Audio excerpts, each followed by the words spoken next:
حضرت عمر بن خطاب رضی اللہ تعالیٰ عنہ سے روایت ہے کہ وہ ایک دن مسجد نبوی میں آئے۔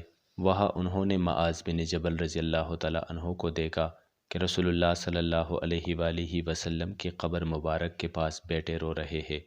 حضرت عمر رضی اللہ تعالیٰ عنہ نے ان سے دریافت کیا، تمہارے اس رونے کا سبب کیا ہے؟ انہوں نے کہا کہ مجھے ایک بات رلا رہی ہے جو میں نے رسول اللہ صلی اللہ علیہ وآلہ وسلم سے سنی تھی۔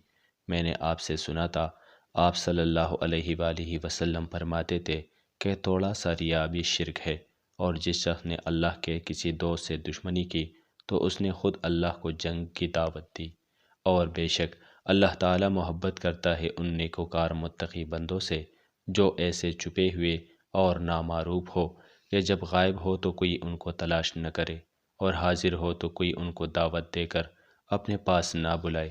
ان کے دل ہدایت کے روشن چراغ نکل جاتے ہیں کالی آندھیوں میں سے۔